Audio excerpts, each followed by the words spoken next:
Hello and welcome to episode 35 of the Casual Tryhard Podcast. I'm Brian. And I'm James. And we've got a lot of news and new standard stuff to talk about and some interesting things happening on Arena. We got a whole bunch of of little stuff. Yeah. We're not again, at this point, I think the standard meta game is the standard meta game. Yeah. The modern meta game is just a jumble of you reach your hand into a bag and you pull out whatever random deck your opponent's playing. Holy moly, is it? Did you see the last deck dump? No. Oh, it was insane. All over the place. And, we can only give you so much legacy content in a quarter. So yeah, as much as we want to give you, I don't think you guys could digest it also. Yeah. So we're gonna kind of do these different things about around Eldraine. Yep. So first, if you want to get a hold of us, you can tweet at us at Casual Tripod on Twitter. Yep. You can hit us up at Casual Tryhard MTG on Facebook. You can email us at show@casualtryhardmtg.com, or you can find us on YouTube at Casual Tryhard MTG. Yeah. So coming up, we're gonna do our normal set video. So the Throne of Eldraine preview review video of the set. Yeah, we'll probably film that the week before pre-release, so you'll get it right at pre-release, maybe. Yeah, probably, because we're gonna be gone the weekend before pre-release. Oh yeah. So it's gonna be rough. Yeah, that'll be tough. It'll be a busy week. And then probably build a pre-release kit, which will have to happen Wednesday or Thursday. Yeah. It'll probably just get posted up raw, I imagine. We're going to do something with the Brawl decks. We're trying to figure out what I think. I tweeted out an idea that we might kind of do upgrades of the decks, kind of like we did with the Challenger decks that might have got some of you here. Yeah, I think we both had more fun than we were anticipating playing the Brawl decks over the weekend. I really enjoy the Singleton format. Yeah. I know what it is, right? Here's the thing. It's going to sound terrible. Here we go. Right. The social aspect. Right, I want to sit down across from my opponent and try to beat my opponent. Your singular opponent? Yes, I don't want to have to turn to a third party and be like, hey, you going to let me do this?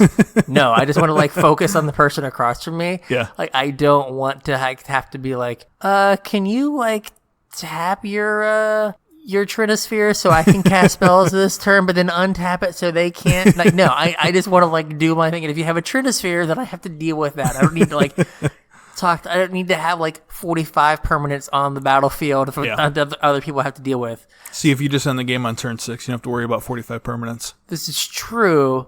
I should maybe strive for that. It was enjoyable. Yeah, it was a lot of fun. The decks seemed really cool. They kind of did unique things. Yeah.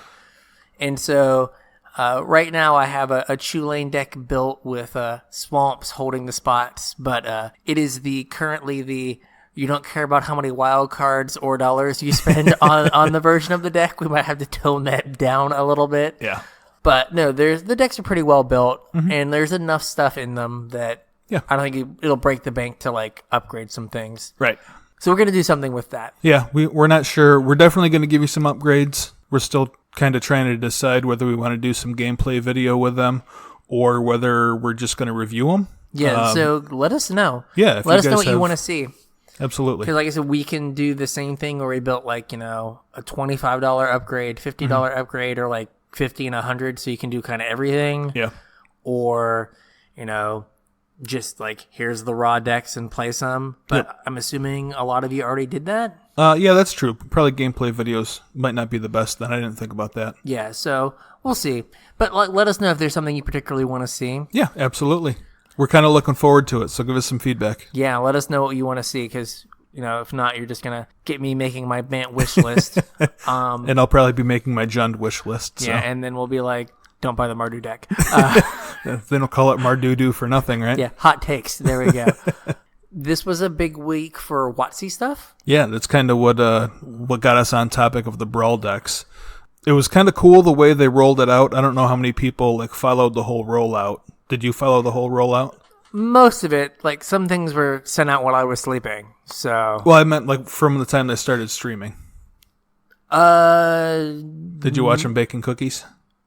I didn't. I caught it a little bit at the end. I rewatched it. I think I missed 2 minutes of it where they brought out the cookies and stuff. Well, no, there was like 10 minutes of somebody baking cookies. Okay, I did not see that. I showed up. Yeah, it was really weird. When I rewatched the video on YouTube, where I cut in with the thing they put up was like, I missed 2 minutes of it with like Mark Rosewater and... Guy from Command Zone and woman design person. What is her name? She's an art director, right? Yeah, or something, or like lead story or something. Yeah, it's gone. I don't know. For our lady listeners. Yeah. I didn't know the Asian guy's name either, so it's not a sexist thing. It was Asian guy, taller woman with dark hair.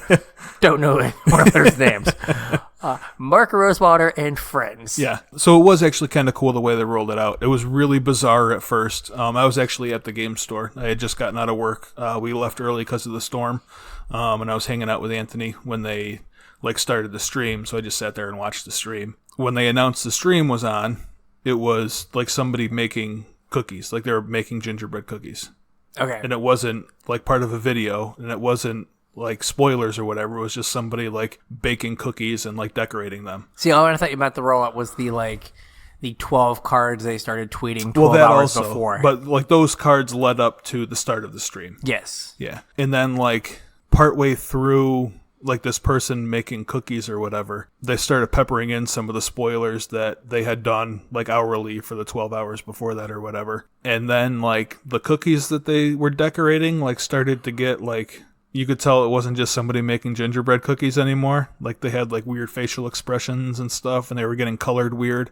And then it went into like, as soon as they were done making cookies, it went right into the trailer. Oh, okay. So I didn't see any of that lead up. Yeah. The trailer was good.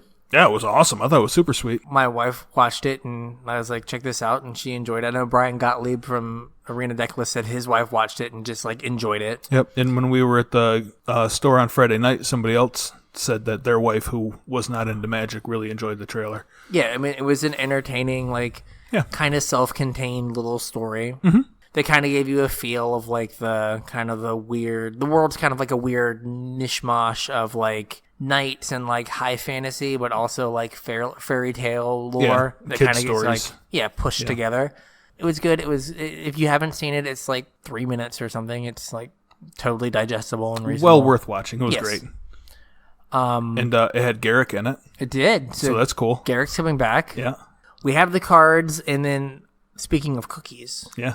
Right? We ended the stream, or partway through the stream, they brought out other cookies that were the set symbols for all the sets for the coming year. Yep, for next year. Which, is this like the first time they've done something like that? Like do they spoil like a whole year's worth of sets this early? I felt like actually we didn't get Throne of Eldraine until a couple months ago. Yeah, so I feel like this is weird that they were just like, here's all the sets. I think that like last time they had their big announcement day, they did spoil like a whole year's worth of sets, but that was like 2 years ago almost, I think. Yeah, so the first one, it'll be coming in January, is Theros Beyond Death. Yeah, super stoked for that one. So what do you think is going to be going on there? I mean, Elspeth has to come back, right? Yeah. She's been trapped in the underworld for 6 years now. Yeah, apparently the conceit is that now you're going to the underworld of Theros. Yep. And, I mean, what set? There was some set where... Well, no, it was the Masterpiece boxes, or what are they called? The Mythic Edition. Mythic Edition, yep. Where, like, the art for Elspeth Knight Errand was her with a death mask on. Yep. So, like, they're setting it up that she's, like, just chilling out dead in the underworld. Yep. So... she's coming back. For white, black? Sure. Something? Yeah, something. We'll find out. It's kind of weird, though. Like, if they do make her white, black, like, we just finally got our white back planeswalker, right? Yeah, I'm just joking. Like, she's dead now, so I feel like she has to be black, but whatever. Yeah. I don't do game design. And then... After Theros, we have a brand new plane called Ikora? Sure, Hooked on Phonics didn't go to West Virginia. Yeah. Supposed to be a brand new plane. and they teased it as making monsters. You get to make monsters. So James has a very specific thing he wants. What is the thing that you want? I want hosts and I want augments. From Unstable. Yeah. That was not what he said on Friday night. He specifically said on Friday night, I want Monkey Baby. I want Monkey Baby. Like 3 times, I want Monkey Baby. It was like a Beetlejuice situation. Like I was afraid a Monkey Baby would show up and just be like, oh. Just appear from the table. Yeah, it's like, this is scary. Yeah. Well, that was my favorite part. Like, the unset was a blast to draft. I drafted that probably more than I've drafted any other set. Like, I drafted every chance I could get. And the hosts and augments played really well. Like, I could definitely see that being an actual mechanic. Now, I don't think that they printed exactly like they did in the unset, because normally they change things for black border. But, it played really cool. Yeah. It might be something like a fixed meld, where like meld was kind of eh. Oh, it was very eh. Like we talked about, so maybe they kind of come up with a way to make it work better. Yeah. Meld was a mechanic from Eldritch Shadows, Moon, right? Eldritch Moon, yeah. Yeah, and it was not good. You could, take 2 creatures, but they had to be specific creatures, and then, they kind of smashed together and made, so a bigger creature. If you controlled 2 cards at the end of your turn, the cards flipped over and then stuck together to make one big card that acted like a single big card. Right. Which was not great. No, it wasn't great in limited. It wasn't great in constructed. Yeah, it did not work well. And host and augments, I don't think it did an unstable draft, but if it was fun. Yeah, it was a lot of fun. Right, they could do something similar that, where you're not making monkey babies, you're making centaurs or something. Yeah. I don't know. Oh, that'd be awesome. Yeah, thank you. Yeah. Maybe I do game design. I want an octopus horse. Octohorse. Horsapod? Look out, Octomom. We have Octohorse. gotta have a horse that can carry all those kids. Yeah. That's a reference from 2002 that I still make in class. Octomom? Octomom, yeah. I guess I moved up to the Duggars. Okay. I'm like, you got a bunch of kids. Like, what's one more? I'm like, look at this atom. It has a bunch of electrons. What's one more? Who cares? Right, and they're like, oh yeah, okay, yeah, got it. Yeah, sure. So we're making monsters, and then we have Corset 2021. Yeah, what do you think about Corset 2021? I threw up in my mouth a little bit. I actually made an audible noise that my wife said, "Oh no, you're not happy," because it's Teferi themed. Yeah, we haven't had a broken Teferi card for the last set. Yeah, we haven't had a broken Teferi card since May. Yeah, and then before that, for the previous May. Was it May? Yeah, Dominaria came out, because it was yeah, I guess it was. Yeah. Yeah, so maybe since it'll come out and then instead of April or May, it'll come out in June or July. Maybe that means the Teferis aren't format warping and soul crushing. I don't know. And ruining multiple formats. Yeah. So they said that the set was Teferi themed. We're assuming it's going to be like Core 2020, where Core 2020 was Chandra themed. Yeah, where you might get kind of the story of Teferi, because he's an old-timey Magic character who has a lot of lore. Yeah. I think Chandra's story is more has been her being young. Yeah. And then maturing into her powers. I don't know what Teferi's old. Yeah.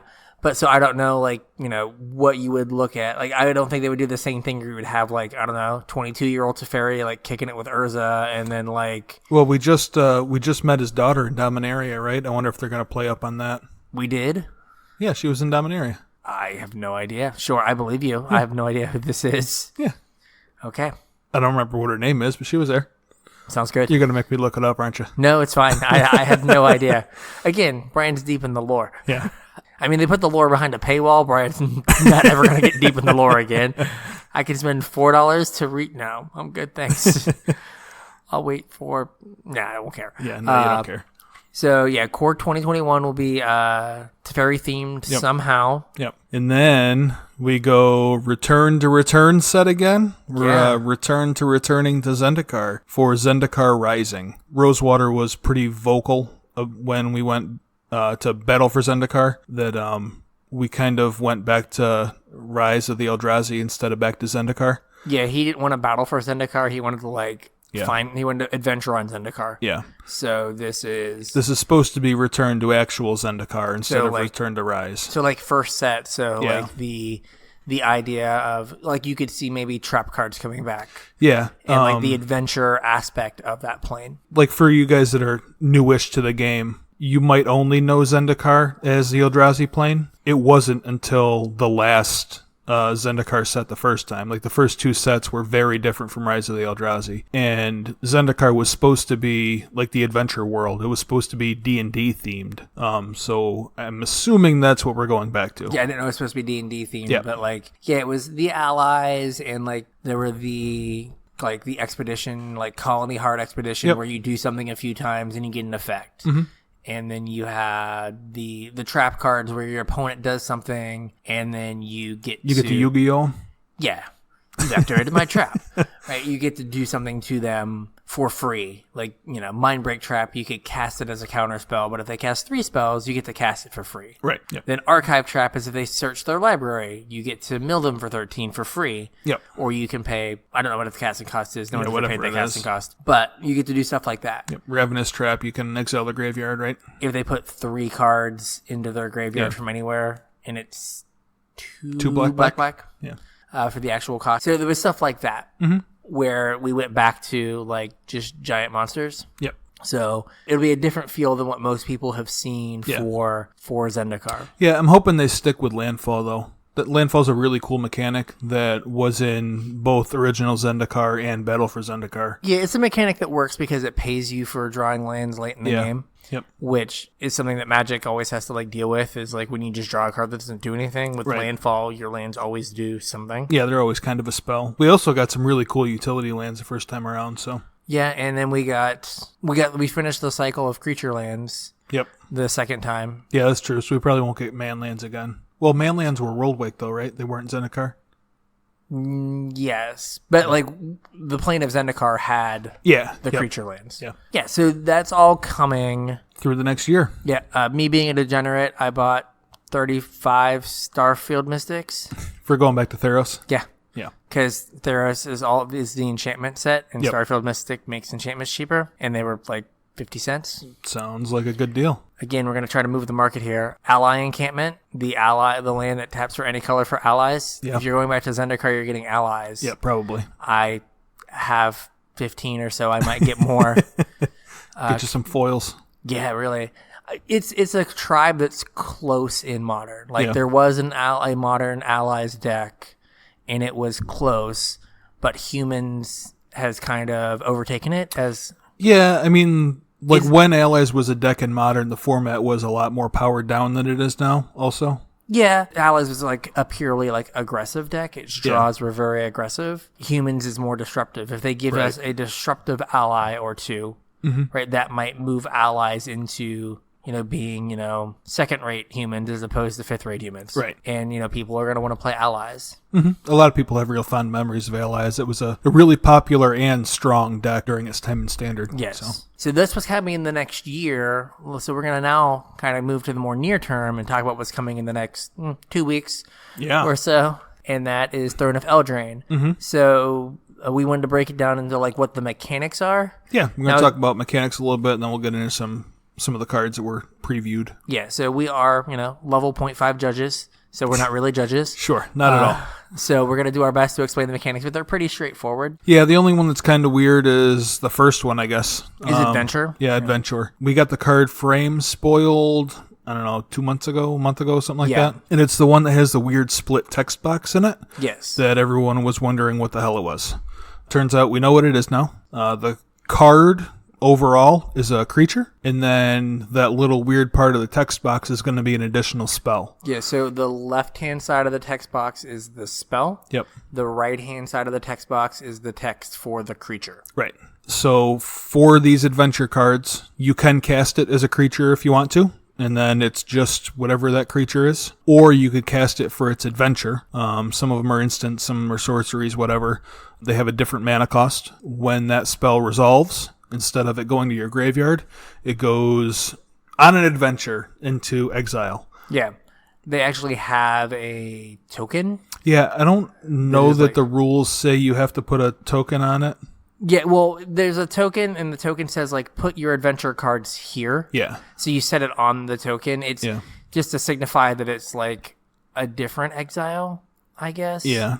I mean, it's not a different exile. But just to help keep track of which ones are on an adventure and which ones are it's not like Karn, though, right? Where you put a silver counter on it? Yeah. Like, it doesn't, I don't think it actually says, put a counter on it or No, anything. it just says, like, exile it. Yeah. Right. And then from exile, you get to cast it as a creature. This one is a lot of value. Yeah. Right? So you basically, one card, you get to cast it twice. Yep. So it's cast if the sorcery is good. If the sorcery is good and the creature is fine, right? Well, let's talk about a real card for a minute. Okay. Let's talk about the red one that's in the Brawl deck. Yeah. I forget what it's called, but it's 1 in a red. The Ember Shield Smasher or whatever? Yeah. It's 1 in a red for a 2/1. So Goblin Piker. Yep. And its adventure is 1 in a red. It's just red. Is it just red? I thought it was 1 in a red. It's just red. Okay. So it's red for a sorcery that says destroy target artifact. Yes. So you pay a red, you destroy an artifact, it goes to exile. The same turn, the next turn, 10 turns from now, if you need a creature, you pay 1 in a red, and you get a 1/2. There are 2/1. 2/1, yeah. 2/1. So like the card, if you cast it all in one turn, it's Manic Vandal. Right. Right, which is fine. Yep. But if you spread it out, like you can sneak in the destroy an artifact when you play your 4-drop on turn 5 and then blow up an artifact, and then you have this card just chilling out. So they're pretty flexible. I think the ones that are going to be best are the ones that the adventure is cheaper than the creature's casting cost. Yeah, probably. So you can, on an earlier turn, get some value, fit it on your curve somewhere, and then later on in the game have like a meaningful creature. So like Beanstalk Giant from the Tulane deck. I actually really like that card in that Tulane deck. Is 2 and a green. Search your library for a land card, put it on basically and put it on the battlefield. Yep. Untapped. Right. And then for 7 mana, you get an XX, where X is equal to the number of lands you control. So you get like a spell you can cast on turn 3, and then a spell you can do later on. Right. So you can think of them as like a creature that has like a tacked on ability for whatever the mana cost is. So there's is it Order of Midnight? The one in a black for a 2/2. Flying, can't block. Okay. And for its adventure is 1 in a black, return a creature card from your graveyard to your hand. Oh, yeah. So it's Gravedigger, right? But instead of Gravedigger being 3 in a black, it's 2 black. If you did it all in one turn. Right. But you can spread it out. These cards do 2 things. One, they give you the value. But 2, there's a tension. Yeah. Right? For Order of Midnight, are you on the beatdown plan now? Do you want to play your 2/2 for 2?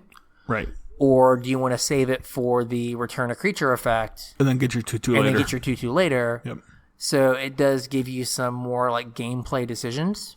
Because it's like, okay, do I want the creature or not? But then it makes bounce super powerful. Really powerful. Right? So like let's say you play the destroy an artifact, the Ember Shield Smasher. You destroy an artifact. You play your creature. Right.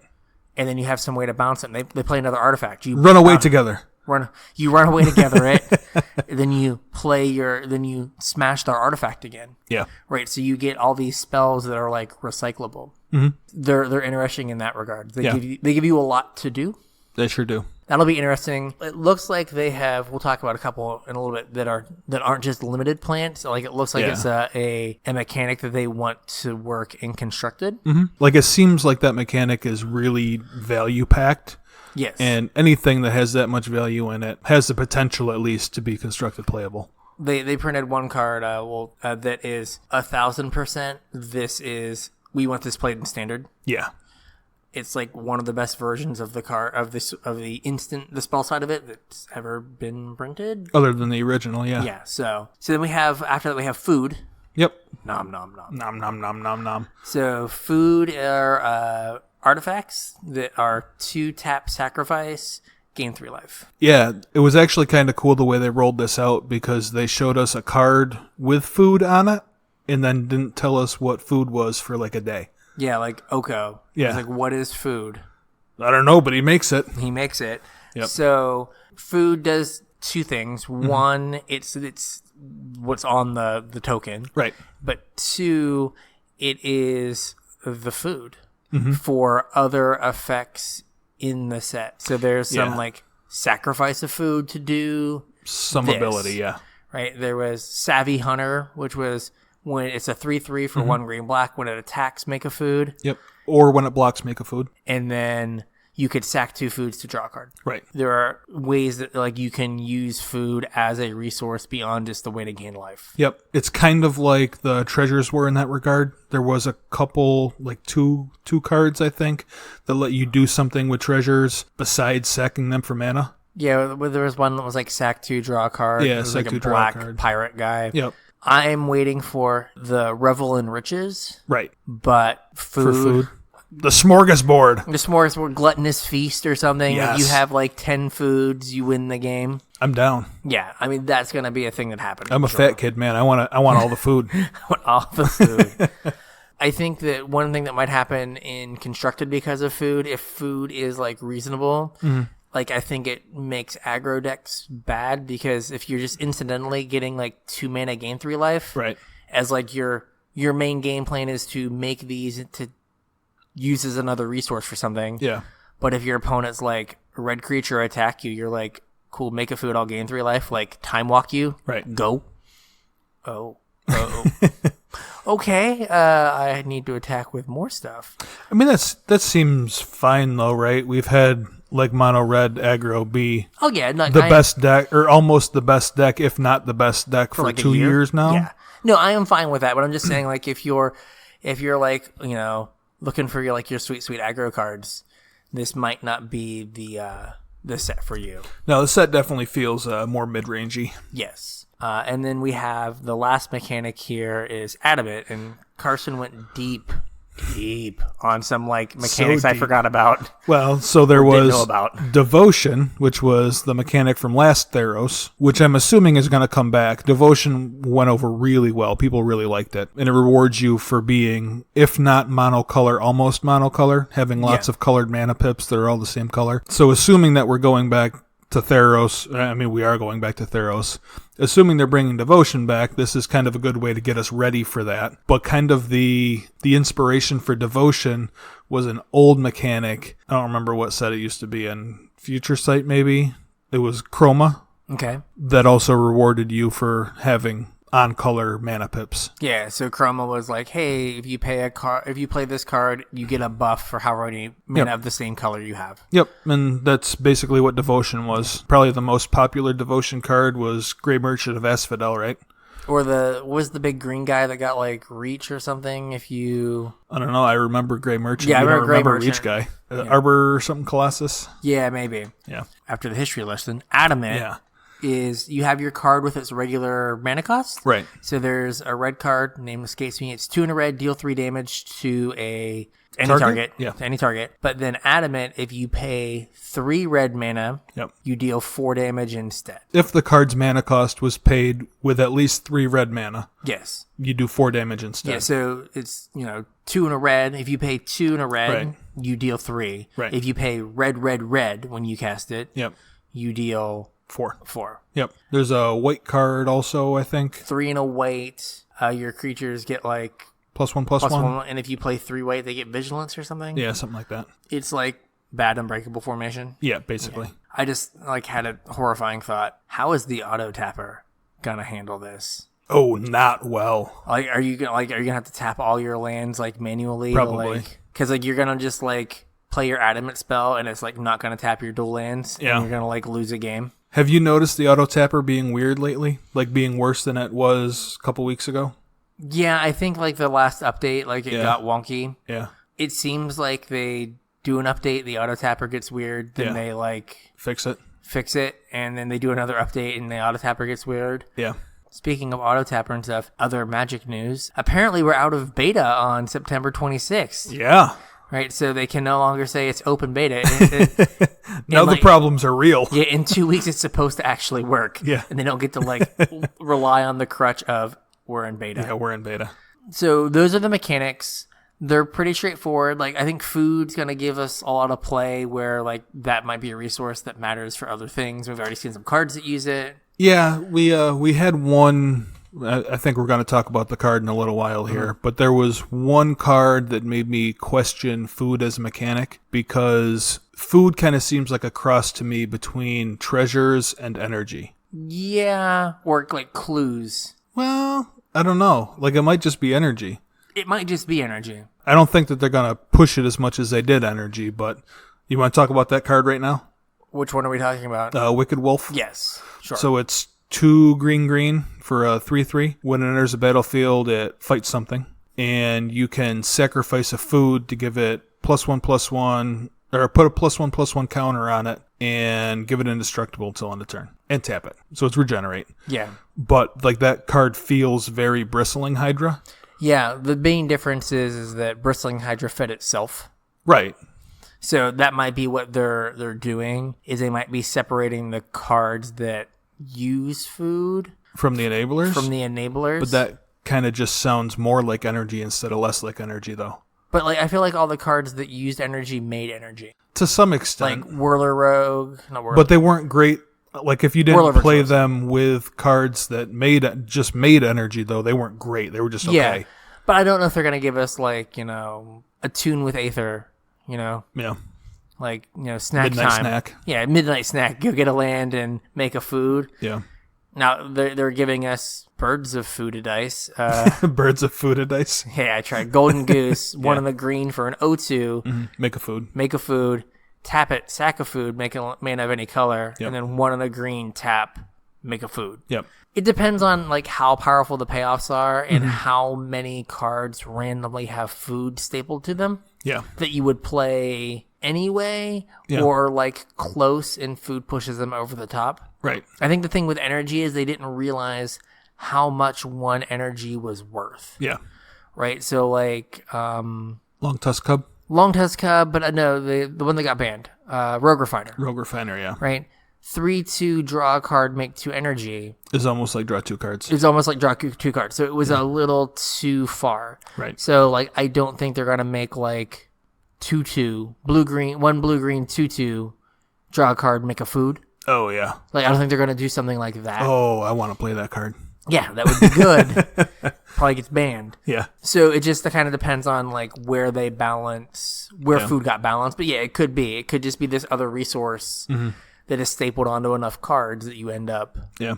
being like, I'm the food deck. Maybe. We'll see. So we have a bunch of previews now, like an unreasonable number of previews. Like, Yeah, it seems like they really piled them on. I think some of that they had to, because they gave us the Brawl decks over the weekend. they did. So according to Mythic Spoiler, it says that we're at 72 of 269. Wow. That's a lot for first day of spoilers. Yeah, but some of those 72 are the Planeswalker decks In the Brawl decks. and the Brawl deck. So actually, there's like closer to 340 cards. I never thought about it that way. Yeah, you're kind of right. Because like they said there were like 20 Brawl exclusive cards. Yeah. And so most of those are spoiled. So we're about a quarter of the way through all things Eldraine. Yeah. And so there's been a lot of stuff. And like for some of it, you have to like kind of step back and go like, yeah, it was busted in Brawl, but Yeah, that's Brawl. is not going to translate to Yeah. actual Magic. Yeah. So- Actual Magic. We have a few cards here that we thought were good. Yeah, these are kind of in no particular order, and I don't even know if you want to cover all of them. When I had started making the list, we didn't have everything, Yeah. all of today's spoilers in yet, so I kind of put some in there. I don't know if you want to talk about them or not. Well, I want to talk about the first one because I think the first one like is format defining. All right, start us off. So Oko, Thief of Crowns. Yep. So it's 1 blue-green for an Oko Planeswalker that has 4 loyalty to start. Yep. I gotta find him. It's a +2. Yes. Create a food token. +1, so 2+ abilities. That's noteworthy. Target artifact or creature loses all abilities and becomes a green elk with base power and toughness 3/3. So almost like Beast Within, but only for creatures or artifacts. Yeah. What I think's weird is it doesn't destroy the creature. Oh, that's true. So when the card got spoiled, it kind of breaks one of Magic's like typical rules of being a paper game, and this is where like Arena comes in. Yeah. Right? Like, how do you track that? Right. They used to like spell it out like, hey, like put like a counter on it and it's an elk counter. Well, how did you track God Pharaoh's Gift or Scarab God, though? Poorly. Right. They were tracked horrifically. And that was, I mean, it was kind of during Arena, but it was kind of before Arena, too. Yeah.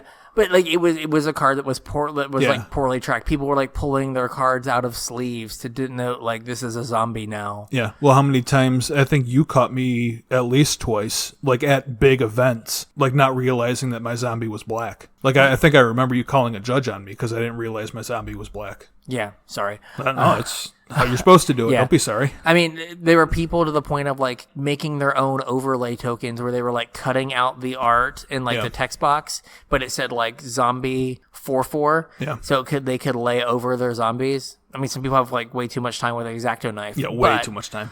But like that's what people were doing. It's like it was a poorly tracked thing. Yeah. And I think this is going to be similar. Like, is that an elk? Because it's going to say Hybrid Crisis on it. Right. But it's going to be a 3/3 vanilla. Right. And you got to like keep in your mind, like, no, that's a 3/3 vanilla. Like, how do I denote this? And then the -5, the ultimate, is exchange control of target artifact or creature you control with target creature and opponent controls with power 3 or less. Mm-hmm. Let's say you play Gilded Goose. Mm-hmm. And then turn 2, you play an Oko. Plus it make a food. Can your opponent play a creature? Give them you give them your food. Right. You take their creature, and you have a blocker for their next creature, and you make another food. And then anything meaningful they play, you turn into a 3/3. Yeah. Yeah. What are you supposed to do? Yeah. Right. That's a good point. Like on turn, if you're on the play on turn 3, right? You like play him plus you presumably had a 2-drop of some sort. Yeah. You block their attacker, you take their thing next turn, right? You just like you 2-for-1 them. Mm-hmm. Like, cool, have a food, have 3 life. I'm gonna take your creature, right? So That's I think, a good point. Yeah, so I think that like it could be like a almost like a bridge card or a sideboard card in like a blue green ramp deck. Like if your opponent's trying to run you over, you just like Oko food go, and it has 6 loyalty now. Yeah. Like they can't attack it, Right. and try to like knock it down. And if they are attacking your Oko, That's like, fine. You're just gaining life. You're like, cool, like you did 3 to it, plus it. Yeah. I've got like 6 life in the bank, plus this Oko on 5 that if you don't kill, I'm just going to take your thing. Yeah. So like I think it's going to be something that really might define the format. And I mean, it's a 3-mana walker that all of its abilities seem reasonable. Yeah. See, that's the other thing is like 3-mana planeswalkers have traditionally in the past been very hard to evaluate. Yes. So look at Narset. Like nobody saw that card going into spoilers. Yeah, and it apparently is ruining Vintage. Yeah. So what's Vintage about? Casting spells and drawing cards. Well, you get to cast spells with Narset out, but you don't get to draw any cards. Right. Yeah, I think Oko could like, just kind of like set the format up to be a certain way. Mm-hmm. Where like now you've got to play like 4 mana things. Like you can't be aggressive. Yeah. Because they just like Oko steal your thing. And you're like, oh, okay. Yeah. That card looked really interesting to me. I kind of like the new Garrick too. Yeah, this has come up a few times. It might have a problem, but what does the card do first? It's a 4 black-green for a 5 loyalty planeswalker Garrick. His 0 ability creates 2/2 black and green wolf tokens with when this creature dies, put a loyalty counter on each Garrick you control. It has a -3 destroy target creature and draw a card. And -6 is you get an emblem with creatures you control, get +3/+3 and have trample. You can't get to its emblem without one of your wolves dying. Right. Which is fine. Like you just like hit the 0 button and make like a bajillion wolves. I do believe Gideon, ally of Zendikar, had a similar ability that worked out okay. It sure did, and it only made 1. Yeah. So yeah, that seems fine. You could also cash his ult in right away though. If you needed this to. is true. But yeah, But this is a way better ult. Yeah, it is. Just making a bunch of blockers and attackers is good. Mm-hmm. Attackers that if they block and kill, right, your attackers get giant the next turn. Oh yeah. But I think the problem is like where Standard has been. Mm-hmm. I can't speak for where Standard is going to be, but I have a feeling, right, that it's like super big. Yeah. Right? Like, is this better than Liliana Dreadhorde General? I don't know if it is or not. But like, has anyone realistically played Liliana other than the occasional like Esper control deck? Yeah, that, not like, really. Just needs a random 6-drop. Yeah. Right? So, they've won the game. And they just like, which ham sandwich would I like? Right. So I just worry that, like, in a world of, like, I'm going to, like, Hydrate Crisis or, like, activate my Golos 3 times, that, like, 6 mana make 2/2/2s isn't going to matter. I mean, I could be wrong, but it just seems like... it also makes all your 2/2s 5/5s. It does. But, like, you know... Like, what if you play this in the Golos deck? Yeah, I mean, you could. Where you're just like, okay, all my stuff is 5/5s now. I mean, again, one of your rules has to die. I mean, it's not that hard to set up for a 2/2 to die. No, it's not. Like, just about any combat will do that. Yeah.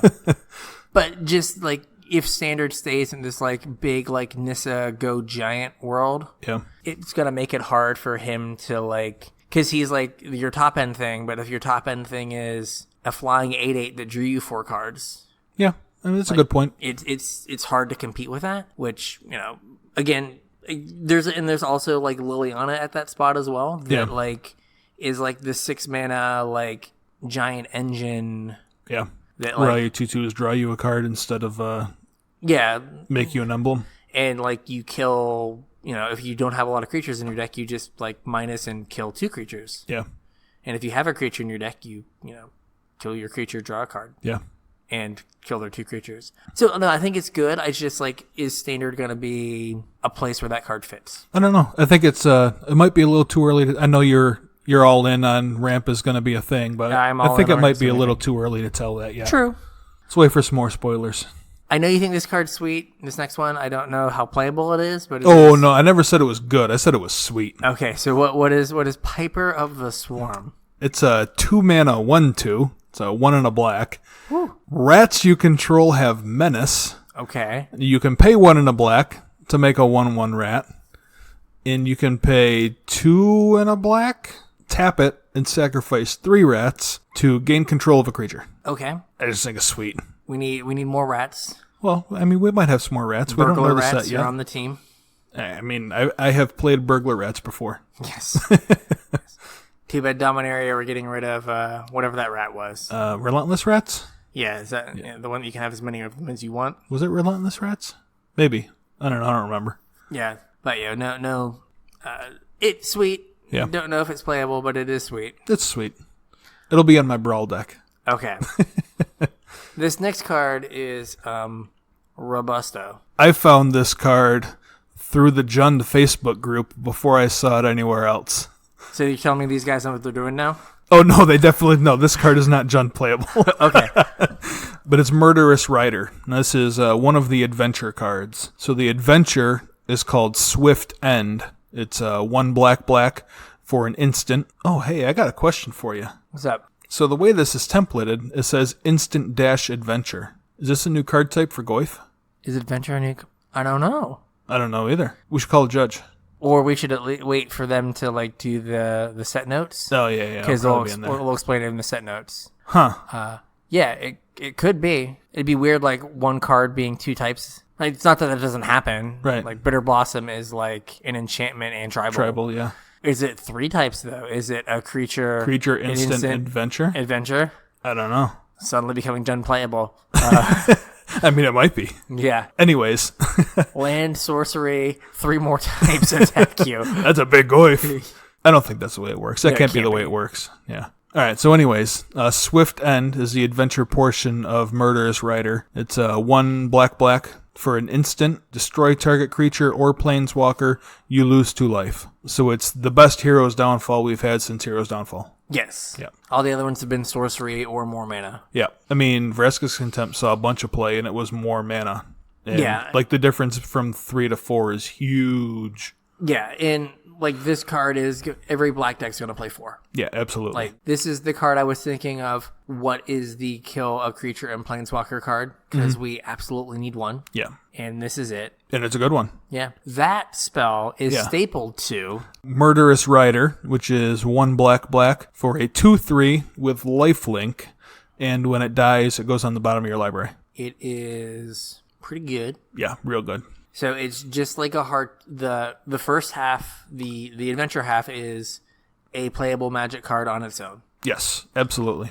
The back half is a fringe playable constructed card. Yeah, I mean, it's 1 more mana than Gifted Aetherborn and doesn't have Death Touch. Yeah, so like it's fringe. Yeah. But like I think, like we said before, if you have a good with one of the halves is good and the other half is okay. Oh, yeah. I mean, you play this. You play this, and this is exactly that. Like I could even see instances where, like, you play it just for the swift end, and you want to increase your chances of drawing this later in the game. So even though you don't need the 2/3 lifelink or don't want the 2/3 lifelink, you cast it just to get it back in your deck. Yeah. If there is like an Esper control deck, a black base control deck, right? You have a removal spell with a win con stapled to it. I mean, it is a win con. And actually, this is a win con that you want to play alongside Wraths.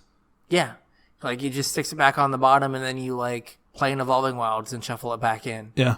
Or whatever. And you're like, oh, cool, I have my removal spell back. Yeah. So, yeah, like, it seems, again, God forbid, like, Little Teferi. Yeah. Kill your thing, play my 2/3 attack, bounce my 2/3, kill your thing. Yeah.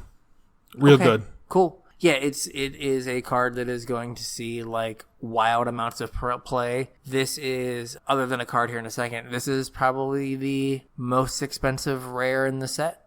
Probably. Or second most. Yeah. Right, it's just going to see a ton of standard play. Like, Hero's Downfall was just $10 forever. Yep. $10 to $15.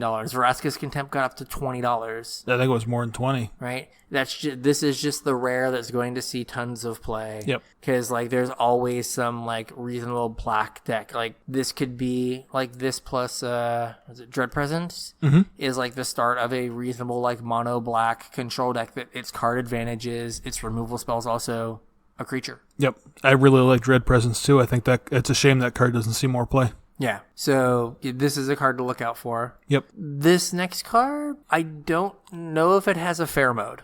Like, the card's either totally busted or wildly unplayable. Well, it has a lot going for it because the first line of text in this card is it's free. Yes, which, if a card's free, is usually busted. Yeah.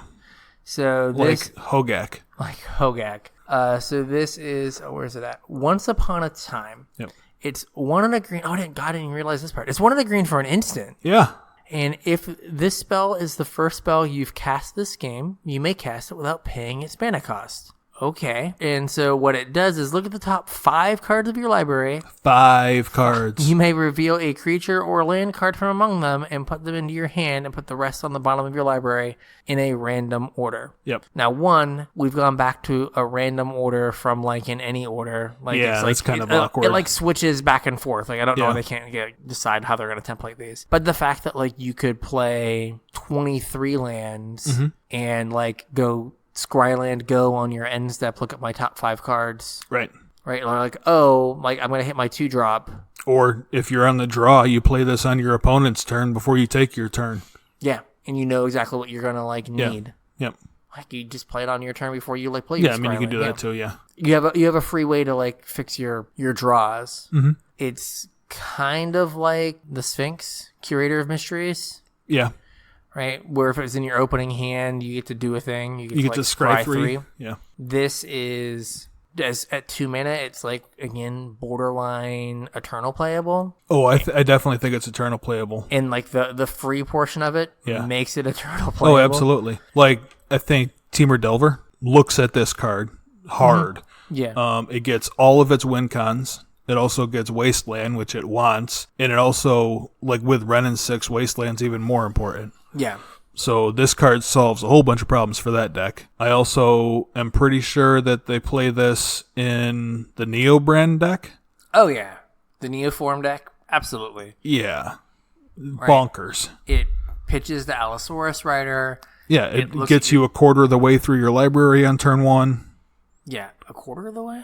Well, yeah, 7 and 5 is 13. Oh, or 12, I guess. Oh, yeah. Yeah, your opening hand plus this is almost a quarter of the way through your library. 20%. Yeah. Yeah, like, and you're going to find a land. Yeah. Like, if you just need, like, a second land or a piece of fast mana. Yep. Yeah. That's true, too. It finds a Spirit Guide. Mm-hmm. Bonkers. It does a lot. Like... I wonder if Depths goes back to playing Spirit Guides and plays this, like Super Turbo Depths. It could. The card is unbelievable if it says put into your graveyard. Oh, yeah. No, it's like, broken if it says like, that. Then like, lands plays it, and you just you pick your best land, and you throw 5 lands in your graveyard, and like a Life from the Loam. Yeah. Hey! We're doing it. It just seems like there's so many, like, things this can do. Yeah. Again, this is one of those cards that it's either busted right now or you buy a bunch of them when like people are like, oh, it's not busted. Yeah. And then you wait 3 years and it's busted. Right. Like, I don't think there's like a middle ground for it. It's like, when is it busted? It's not, is it busted? It's when is it busted? So if this card doesn't do anything for 3 or 4 weeks, buy every foil you can. Yes. Like, if they're like, if they get down to like $8 for the foils, just grab them all up. Yep. And right now, like $13 for the pre-order price is like the super high-end craziness. Yeah, I don't think it's $13, Like, but even cards that are seeing play, like, I mean, if you want to use like Elvish Reclaimer, which is seeing play in Legacy, right? The foils are $8. Right. For a card that is actually seeing play. And this set seems like it is going to be popular. Just from a flavor perspective. Oh, absolutely. This this set is dripping with flavor. So I think that people are going to open a lot of packs, which is going to drive the price down. Yeah. Yeah, so this card just seems absurd. Now, I'm wondering, is this like part of a cycle? It might be. Because it's just like random to give like green a random free spell? Well, I mean, it could very well be. It could be a cycle of things in every story. Morrow also said in his preview article today that we're getting Happily Ever After also. Okay. Happily Ever After is part of every story, so they weren't going to make one for every different story, but they made one for all of them. So it might be part of a cycle. Yeah, Once Upon a Time, Happily Ever After. Yeah. Trying to think of other things that like start stories. Well, I mean, it wouldn't necessarily have to be like starting and stopping a story, just parts of every story. Like the Prince could be one or whatever. Okay, fair. So that card is super interesting. Yep. What do you think about this Witch's Vengeance? Is the new BioBlight? That's 1 black. Any creature type gets -3/-3. Yep. It's a sorcery. It's not instant speed, but I think it's fine. It's narrow. Yeah. It might be this might be the like we print an answer to something in the following set. Yeah.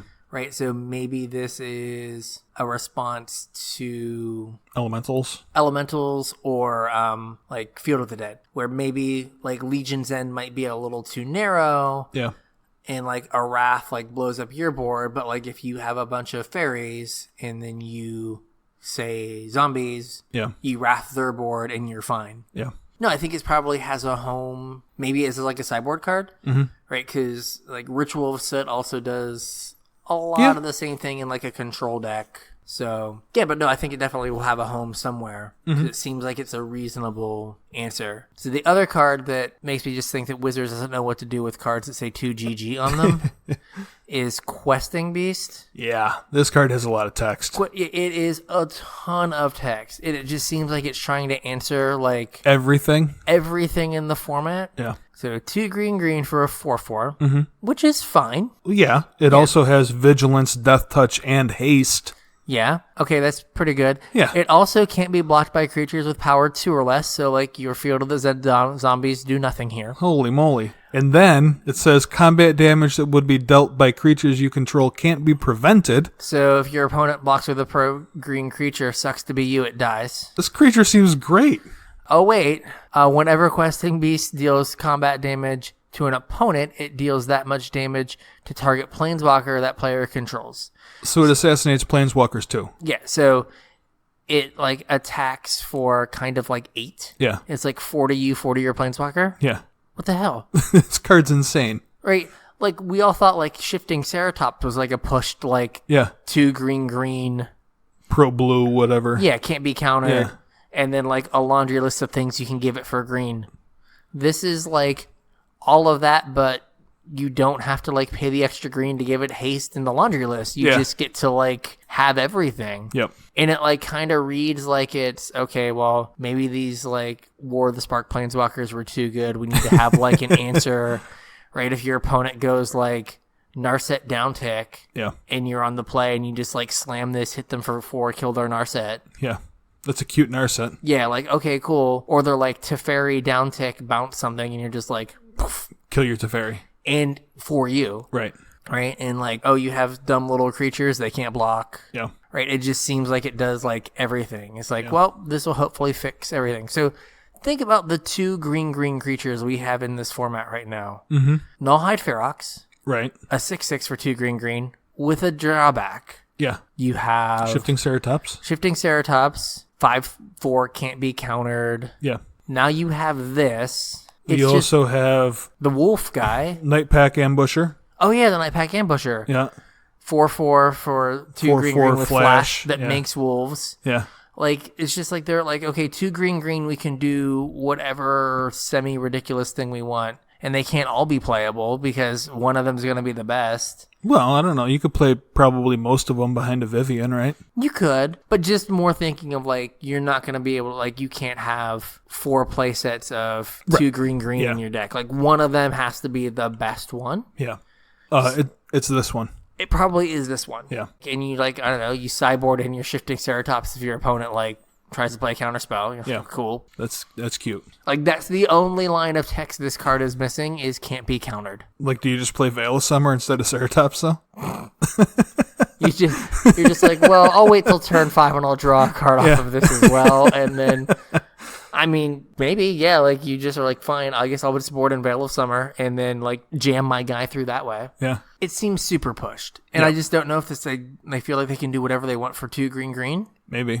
Because, like, it's just weird that all of these cards, like... Maybe they're trying to push the format away from the huge ramp decks. Maybe, like, because these are more, like, aggressive green things. Yeah, it's more like a stompy card than a ramp card. Yeah. It's also kind of weird. I pointed out right before the podcast that this is a legendary creature beast. Yeah. And it doesn't have a proper name. Yeah, he's just questing beast. So kind of odd. Yeah, he should be like Bob the Questing Beast or something. Something. But I pointed out it's kind of like Massacre Girl, where like that is the title she has given herself or whatever, or people have given her. So it's just a self-aware beast that calls itself the Questing Beast? I guess. Like, but it's weird that usually legendary creatures are like name, comma. Yeah. Okay, so there's another card that was not on our like spoiler thing here, but this is a me card. It's Sir, what's his name? Sir Conrad? Yeah. Sir Conrad the Grim? Yes. So, okay, here he is. This is an uncommon that is just a paragraph of text. Yeah, I think it's a little expensive to do what you want it to do, but why don't you read the card? So it's 3 black for a 5/4. Yep. Whenever another creature dies, or a creature is put into a graveyard from anywhere other than the battlefield, or a creature card leaves your graveyard, right. Sir Conrad the Grim deals 1 damage to each opponent. Yep. Trinket text, 1 in the black. Each player puts the top card of their library into their graveyard. You just get this guy out and then figure out a way to flip your deck over. Like, yeah, I mean, I don't think it's quite as easy as that. Goryo's Vengeance, flip stuff over. You don't have Faithless Looting to get it in there, but you're just like Goryo's Vengeance. So are we brewing a new Legacy deck? You could. Like, this is like... Deranged Hermit with no basics? He's banned, isn't he? Is he? Pretty sure. Oh. Because, like, I think Oops All Spells would be jamming. Oh, yeah, probably. Deranged Tournament. But, like, just the... like. What about the Spy? Balustrade Spy there's Undercity Informant, which is, like, 2 in a black, activated ability 1, flip till you hit a basic. Or flip till you hit a land. Yeah. So it's 4 to activate. And then Balustrade Spy is 3 in a black, comes in, flip till you hit a basic. Or flip till you hit a land. So, like, you need, like, 6. Yeah. Like, it's, what is it called? It's kind of like, another win con for Oops, I guess. Charbelcher. Yeah. Right, you need 6 mana in Charbelcher. Yeah. Right? Yeah, but it is a card that, like, I think that they were saying on the Arena Decklist podcast, if this is good in Standard, it's bad for Standard because you're just trying to, like, play this and then just take your deck and dump it into your library, or dump it into your graveyard and win the game. Right, so if it's bad, you have, like, a functional format. If it's good, it's because it's busted, and you're just like, take these cards from this zone and put them in this zone and win the game. That's interesting. Right? Because we also have the Surveil enablers still. Yeah. Like, I mean... like, we have Narcomoeba, we have Creeping Chill, we have this thing. Is there a way just to vomit stuff in your graveyard? It's a 6/6 flyer for 3 black. Well, kind of. Doom Whisperer? Yeah. I mean, you're paying life to do it, but you're just like I guess Creeping Chills get back some of that life, though. Yeah, if you had like a bit of an aggro plan and you dealt them some damage, now it's just erase how many things can I flip over. Yeah. Yeah, but you have the Surveil cards as a way, like, Discovery, Dispersal. Yeah. Throw cards into your graveyard. Yeah, it seems... I hadn't thought about that. That's interesting. Yeah, so, like, it's just... I still think it's kind of expensive. Oh, it is. It is. Like, that was why, like, Goryo's Vengeance is a... Yeah. If you can make that work. What's the blue card from Origins? The uncommon Sphinx's Tutelage? Sphinx's Tutelage, whenever you draw a card, target player mills. Yeah, mills until... They hit 2 cards... Or if they hit 2 cards that they are different colors? If they hit 2 non-land cards that are the same color, they mill again. You repeat it? You repeat it. So they had to put that in there so you couldn't just mill them out with a Painter Servant. Yeah. It's a way to maybe do something busted. Yeah. And maybe it's just a question of, or, you know, again, in Legacy, you dread return it. Yeah, you could dread return it. But, like, in Oops, all of your cards are in the graveyard already. Yeah. So then you're just Lotleth Gianting them. Yeah. Yeah. Lotleth Giant. Legacy playable. Legacy playable. Legacy WinCon. Standard unplayable trash. I should buy some foils of that uncommon. So any other singles you want to talk about, or do you want to save... right now, we'll save the bigger stuff. Once we have the whole, like, spoiler, we can kind of go through and... Go deeper on some of the stuff? Yeah, and we can, you know, try to do a better job of picking... Though you did hit Field of the Dead as your, like, big M20 card. Boy, did I. Yeah, you did. All right. We call that a called shot. It was. It was. I was like, I don't know if Scape Shift will be good enough. It was good enough. Like, making 40 zombies is A+, apparently. You know, I appreciate you remembering that. Oh, I do. I do. It's on video. I can't, like, block it out. You can just, like, call up the YouTube video and be like, right here, you were like, I don't know. And I was like, I know. All right, so, Brawl. All right. They were on Arena over this weekend? Yes. And they were great. Yes, it was a lot of fun. It was basically all the... I played ranked until Brawl came out, and then I just played Brawl because I have liked all the singleton formats. Yep. I like really wished you could change the decks because like after like playing a billion games of Chulane, I was like, well, I kind of wish I had some more enchantment removal in this deck. Yeah. It's bad when your Chulane gets turned into a frog. It is super bad. Yeah. At least in Jund, you get to sacrifice it to something and then cast and then try again. Yeah. I played 3 of the 4 decks. I refused to play the 4th one. I played them all. I played way more Chulane and Corvald than I did the others, but I played all of them. Yeah, so we kind of thought that Chulane Teller of Tales, that deck was probably the best deck. What was it called? It's like Wild something. Oh, I didn't write down the names of them. I'm not sure. Anyway, the Bant one was probably the best. So Chulane is 2 white, green, blue for a 2/4 that whenever you play a creature spell, whenever you cast a creature spell, you draw a card and can put a land on the battlefield. Right. And then you can pay 3 and tap Chulane and return a creature card from your battlefield to your hand. Yep. He also has Vigilance, so he can attack and then tap. Yeah. So you can, like, every time you cast a creature, you draw a card, which is probably another creature, and it gives you the mana to cast those creatures. Yep. And if you run out of creatures, it's fine. Just still put one back in your hand. Right. So you could, you know, lock people out of the game with Frilled Mystic. Yep. Another cute interaction with this deck was the Biomancer's Familiar. Yeah. Because it makes it 1 mana to return something in your hand. That was really cool. Yeah. That was one of the things I, like, wanted to cut from the deck. Oh, you didn't like that? I thought it was neat. It was neat, but, like, just in terms of, like, if I was going to play the deck, like, it's a powerful thing. I was kind of like, like, it's not a powerful enough card on its own, I didn't think. Well, yeah, I mean, the rest of the card, like, doesn't really do anything in the deck, so. Yeah, there's 1 Sharkdo Crab. Yeah. And of course, 1. And then an Incubation Druid were the only 2, like, adapt creatures. Incubation Druid probably stays, but Sharkdo Crab probably goes, right? Yeah. Something that I thought that all the decks did was it seemed like they had, like, their A plan. Yeah. And then they needed to throw, like, 4 cards in. Yeah. So then they, like, threw in 4 cards that were, like, some random B plan. Yeah. So, like, the Jund one, Corvald, 2 black, red, green. Yep. For a 4/4 flyer. Mm-hmm. Comes in the battlefield, sack a permanent. Yep. And when you sack a permanent, put a +1/+1 counter on them and draw a card. Correct. This had, like, a whole bunch of things that sacrificed creatures and benefited from sacrificing creatures. Mm-hmm. And then had, like, 3 proliferate cards. Yeah, the proliferate's really weird in this deck. I didn't understand why it was there. I feel like it's just, like, we need to fill out 4 cards. Yeah. We can't put Chandra Acolyte of Flame in here. Yeah. So we're going to put Evolution Sage. Yeah. And, I mean, some games got away from your opponents when you played Evolution Sage. But for the most part, you were like... Yeah, especially when you had, like, Angreth out or something. Yeah, you're like, I'm gonna do, like, 8 other things before I get around to doing... Evolution Sage. Right. And Pollen Bright Druid.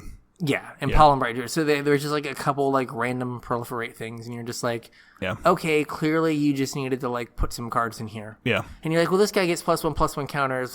What's something we can put that puts +1/+1 counters on him? Wasn't great though. Yeah. The deck was really good. I really enjoyed that. Yeah, the deck was really good. I know you really liked Chulane, but I didn't think that Corvold was that far behind Chulane as far as power level goes. I played Corvold for the last 2 days. Like I didn't even play any Chulane. I just played Corvold. Yeah. I think power level's pretty close. Yeah, I think the big difference between these two commanders and the other two is they say draw a card. Right. Like you can just like grind through your deck and just see so many more cards than your opponent that it's just like laughable. Mm-hmm. Now it does have the normal problem with some degree modern Magic. Like you get like you untap with your commander or you like untap with your engine piece. Yeah. And then like you bury your opponent and the game ends. Yeah. Just right? You get so much advantage. Right. Like you ramp into Chulane on turn 4, you untap, you play 3 creatures, and the game stops. Right. It maybe doesn't end for 6 more turns, but the game ended on turn 5 when you untapped with your... Yeah, or you untap with a Corvold and you play Plague Crafter. You draw a card, put a counter on your guy, kill one of your opponent's things. Or if you have Witch's Oven. Yeah, Witch's Oven too, yeah. Play Corvold, go into full control mode. Yeah. Sack the creature in response to his trigger to the oven. Yeah. Draw a card. Then sack the food that you made to Corvold to draw a card. Yeah. A+ good time. Yeah, you like, or like Priest of Forgotten Gods. Priest of Forgotten Gods is great. You're just like, oh, I'm going to just draw all the cards now. Draw 3 cards, hit you for 2, make you sack a creature, get 2 mana. Yeah. Like, okay. Like, good game, use the 2 mana to sack a food, put another counter, draw another card. Yeah, I did the Ravenous Dragon where it makes 2 treasures. Yeah. Like, you're just like, play guy, sack thing. Sack my 2 treasures to sack a food. Yeah. Draw 4 cards. Yeah. You're just like, hey, how are you doing? Yeah. How's your 2/3 commander treating you? Yeah, that's cute. Awful. Just awful. Yeah. I mean, I did have a couple games where like the Esper deck was awkward because the thing has Death Touch and so Alayla, Artful Provocateur. Yep. 1 white, black, blue. Yep. For Death Touch, Flying, and Lifelink. Yep. It's a 2/3. 2/3. Yep. When you cast an artifact or enchantment, make a 1/1 flyer. But she gives all your flyers +1/+0. Yep. Right. So you make a bunch of 2/1 flying fairies. Right. When she's out. The problem with the deck is like it had creatures in it. Yeah, it should not have had creatures in it. So like everything needed to be an artifact or an enchantment because you would like play your commander, and then if you had drawn the creature part of your deck. Yeah. Your commander was a 4 mana, like, unplayable. So this deck probably gets better when we go back to Theros. Yeah. Because everything just turns into an enchantment. And I think it gets better if you're making the conscious decision of, like, I'm not putting creatures in this deck. Yeah. You just fill it out with... I need a removal spell. Yeah. I'm playing Oath of Kaya. Yeah. Everything in your deck has, make a creature stapled to it, so... Yeah, so everything, but you're just playing all of these enchantments. That's all you're doing. I think you're in a much better spot. Mm-hmm. It might benefit the most in power level of like an actual like focus build. Like you had mentioned like Divine Visitation. Yeah. Like, oh my God. Like, cool. Like I win now. Yeah. Like play my commander, play a 1 mana artifact, get a 5/5. Make an angel. Yeah, okay. Or you get a 5/4. 5/4, yeah. Cool, I win now. Like right. So I think that it's gonna benefit the most from just building a deck. Mm-hmm. Where you're not limited by, like, we can only put 6 rares in this deck. Right. And then... Sir Gwyn, Hero of Ashvale, was the Mardudu deck.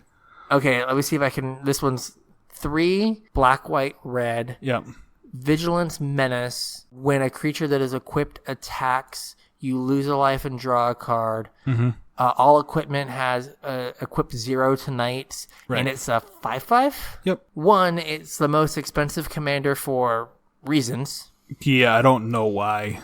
And it suffers like the same problem as the Esper deck. Yeah. Which is like your commander says play equipment. Yeah. So if you draw the equipment half of your deck, but you don't draw any creatures to put it on, right, your opponent just sits with a removal spell for when you play your Sir Gwen. On turn 6. Kills it. Right. Or you draw all these creatures... And then your commander does nothing. Right. So you just have this like weird thing where you have two halves of your deck. And I don't know how you fix this one. I went through and made a tentative list of upgrades for when we do our upgrade video, and this one by far had the shortest list by like 50% at least. We will try, but I think this one's going to be the hardest to like fix. Do we know when these release? I think it's like the week after release. Okay. Like it's like early October. Okay. So when they come out, unless you are really into knights, kind of our tentative tier list is number 1, Chulane, number 2, Corvold, number 3, Alayla, and then number 4 is Sir Gwyn. Yeah. And I think also that Chulane and Corvold might be the two of the commanders that might be standard playable. Yeah. Chulane, you could definitely see like a Bant ramp deck where you like play this and you have 1 mana and you play like Slothers or Boreal Grazer. And like draw a card and like play 2 lands. Yeah. And like the world is then your oyster. You do whatever you want. Yeah. You find a Field of the Dead. Yeah. And like you just have this like backdoor like Field of the Dead plan. And you're like, oh, cool. I win now. Yeah. That you get to go get with Elvish Reclaimer. Yeah. That puts a land in the battlefield and draws you a card. Yeah. Well, that's if you have Corvold, right? Yeah. Yeah. Oh, but when you play it, yeah. So you get like a much better deck. Same with like Corvold. Yeah. Right. Like the black-red sacrifice deck was a like reasonable deck last season, and you could see like Corvold at like the top end, like you know, you play your Corvold and activate your Chandra. Oh yeah, this is definitely better than Bantu. Yeah. Like that was the worst card in that deck was Bantu. I hated casting Bantu. Yeah, so you just play this and you're just like, oh, like I'm going to draw a bajillion cards and going to bury you now. Right. And like at 5, it's like reasonable to cast it. The Esper one, I don't know if she's standard playable. Yeah, I don't know if it is. Like that's not the direction that the Esper decks are going right now. Yeah. And why are you going to play those colors if you're just going to be doing something inferior with them? Yeah, like if you're not playing Teferi and Narset and Esper, like what are you doing? Yeah. And then the Mardu one just said Kim being 6. Yeah, just say no. Too much. Yeah. They're reasonable. They all can like they're all a good starting point if you want to like play Brawl. Yeah. Like again, I think it's one of those things as well that you could just like buy one and like your friend buy one and just like play. Yeah, absolutely. Well, that's kind of why we ranked them, though. I think they're going to be more popular than people originally thought, so they're going to sell out pretty quick. I'm sure that they're going to do another wave or two, but you might want to pick up like the Bant or the Jund one quick. On the front end. Yeah, because like, they might not be available for too long until the second print run comes. Yeah, and you know there is kind of a ceiling on what the single costs, but I mean a lot of the commander decks sell for above MSRP. Right. So that is all this stuff before we get to Arena. Yeah, that should have covered everything in the WOTC announcement, right? Plus some? Yep. So Arena data this week, I think that a lot of people, ourselves included, got sucked into playing Brawl. Yeah, I played. This is the most Arena I have played in probably a month and a half, 2 months. Yeah, I think. Now, granted, we both had some time off for Hurricane. Yeah. But thanks, Dorian. Thanks for not messing up things too badly and allowing us to have time off of work. I think I got 15 wins. Yeah. 2 or 3 days. Yeah. So we only had 57 games reported in gold, and we only had like 76 games reported overall, and the other 19 were me in platinum. Yeah. And so I was like, well, so the 57 games in gold, when I tweeted this out, again, like, were like Grixis mid-range or Grixis control was 19% of the metagame. That's weird. Super weird. And then Esper was 14%. So like hard, like blue-black X control decks. Yeah.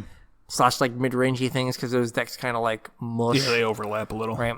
Was a third of the metagame.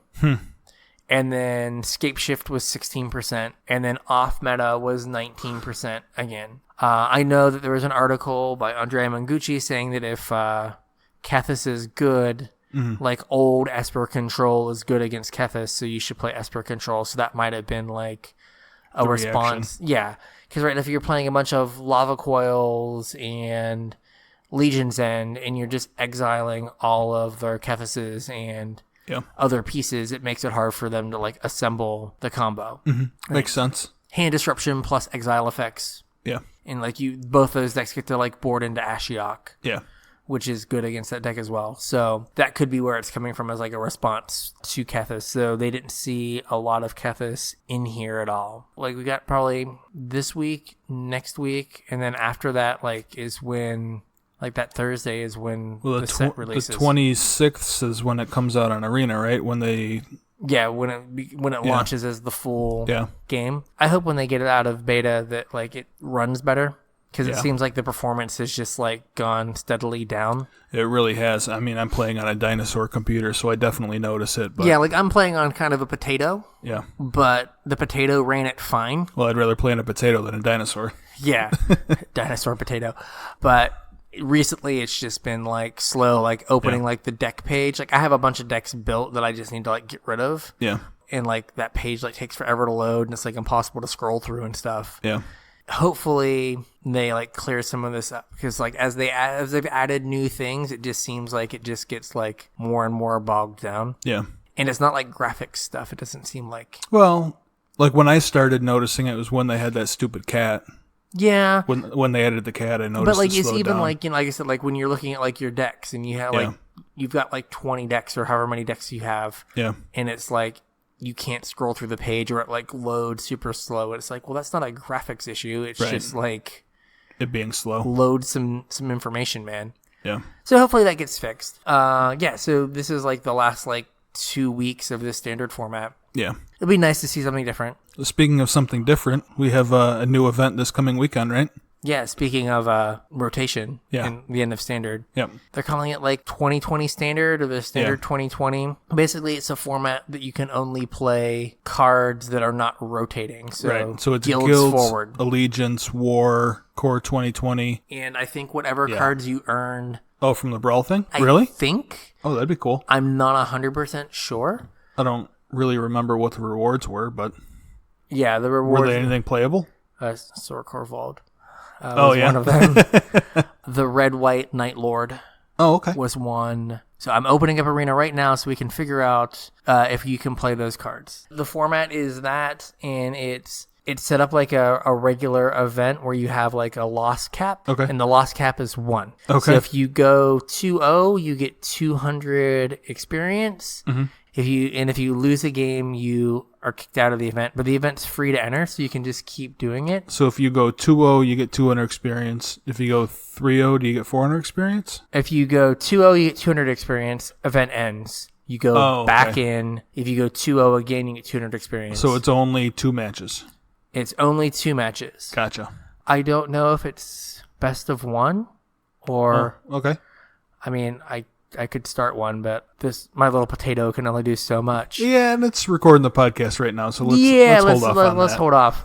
But it does say that you can... I opened it because it says play using Guilds of Ravnica, Ravnica Allegiance, War of the Spark, Core 2020, and Throne of Eldraine. Okay. So let me slowly load... Oh, it actually... Hey, my deck's actually loaded fast this time. All right. Well, I see if in the collection thing, if it has Eldraine as an option now. Yeah. No, I don't know how I'm supposed to figure out, like, get Eldraine cards. Because it's not like a set I can look at. Weird. But it says I can play them. Oh, no, but if you search for a card name. Yeah, it'll pop up that way. Yeah, I just search for SYR for Sir. Yeah. And Sir Conrad pops up as a card. All right. So those cards, though you can't, like, set the set as a filter. Those cards are all cards. You can search them by name. You can search them by name, which would require one to remember what the rewards were. Yeah. Which, oops. I did not realize I needed to take notes as I played the game. But, you can probably look. It's probably somewhere online. You can probably look it up. The internet exists. This is true. Yeah, so I think that's probably going to eat up a lot of time in the next week or two, especially like if you find something that is reasonable that you can, like, if you can win 66% of your matches. Right, that'll be enough to get you some mastery experience going forward. So what do we think's a good deck for this weekend? Well, I think we know where my head's at. Yeah. Blue-green, big stuff. Yeah. The Golos deck that's been in Standard. Mm-hmm. It loses Nexus of Fate. Right. As like a thing for Golos to activate. But I think General Big Dumb Idiot could just fit well in that slot. Just like big thing to smash people with. Or like some like extra value engine. Like if you're just like playing Cavalier of Thorns if you're drawing 3 cards and you play like Risen Reef, Cavalier of Thorns on a land. Like yeah, you win. Yep, that's fine. That's my guess, because like big standards usually have. It's weird that this big standard doesn't have like a really dominant aggro deck. Like Vampires is more mid-rangey, but usually when you have a big standard format, right, all those like 1 mana 2/1s and like the made draft environments possible. Yeah, you get enough of them that you have like aggro decks. Right. And it's weird that we haven't had an aggro deck. I think it's just because Field of the Dead like invalidates everything. Yeah, you're like, oh hey, I got you to 8. I'm like, okay, I'm gonna gain 4 life and make it so you can never attack me on the ground. Make again. all of the 2/2s. And just like thinking about like just kind of how standard has changed. When's the last time you've seen someone cast a Rekindling Phoenix? That card's still in the format. Yeah, that's weird. It's just gone away. Yeah, there was like that Gruul mid-range deck that we were playing for a little while, the Stompy deck. Yeah. Like that was the last deck to play it, right? And that deck was only kind of like fringe playable. Yeah, and that was in War. That was before Core 2020. It might have even been before War. Yeah, like it was like... I think that was old Domri, not new Domri. Yeah, so like... It was like Allegiance standard. It might have been like... 2 sets ago? 6 months ago? That's crazy. It's great. Like the card just has like gone away. Yeah. Right, I don't know if it's because it fails the Teferi test. Well, I mean, it does. Yeah. Dang. Bounce it. Well, that was a waste of 4 mana. Yep. So... It was a time walk. Yeah. Oh. Yeah, so this should be interesting. I don't know if there's another like kind of like deck, like elementals. Yeah. Like you want to play elementals, I think that is fine. Like that's kind of a self-contained like 2020 deck, but you're not using a lot of cards before it. Right. Just the mana base. Just the mana base. Vampires is out. Vampires is out because you lose all the Ixalan stuff. Yep. Dinosaurs is out. Yep. Yeah, I don't know. Other than like Nissa Go Big. Yeah. Because you still have Hydroid Krasis and like you lose Llanowar Elves, but like the 2 mana accelerants are fine. Can we retweet some stuff this weekend for our listeners who happen to like want to spend some time on this event? Yeah, I think so. Like we can like if we put together some deck lists. Yeah. Or like I'm sure that like, I can, move some like arena deck lists to like out of the Twitter account just to find just like, cause I'm sure people are going to be like, oh, I went like 10-2 with this today. Yeah. So we should be able to find some stuff. Yeah. I think, if any of you guys plan on spending any time on arena, this is an important weekend for you because it'll get you closer to your mastery. Yeah. It'll get you a few packs, a few extra packs that you wouldn't have otherwise got. Yeah. How good is like Golosing into like Flood of Tears and then putting your Golos back down? Probably pretty good. Just like Flood of Tears, play Do it Golo. again. Like you bounce like a Risen Reef and a Mana Dork and a Golos and like you're in something else and you're just like, oh, Golos again, get a 2/2 from my Field of the Dead. Yeah. Go. So there's probably something there. I don't know, like I said, I can't think of an aggro deck. Yeah, I don't know. Esper Control loses its hammer into Teferi. Yeah, big Teferi. Like Liliana might be able to fill that. It does a very different thing. It does a very different thing, but like if the format's about a bunch of creatures, like if you can play her tick down and like blow up 2 things, like that might be a reasonable like exchange. Yeah, but I don't know. So we'll find out this weekend, and we'll keep you posted. Yep. So with that, I think that's pretty much everything this week, right? Yeah, I think so. I don't think there was too much else. That was the whole list. Yep. So check us out on Twitter at Casual Tripod. We'll try to, whatever list we kind of stumble upon / find on the internet, we'll try to let you guys know that. You can find us on Facebook, Casual Tryhard MTG. Can hit us up on email at show@casualtryhardmtg.com. You can find us on YouTube, Casual Tryhard MTG. You guys make sure you let us know what you want to see out of the Brawl stuff. Yeah, we'll do something, but steer us in the right direction. Yeah, whether it's gameplay or just a review. I think either one we're probably fine with. It's whatever you guys want to find. So. And with that, we'll catch you next week. Yep, we'll catch you at F&M.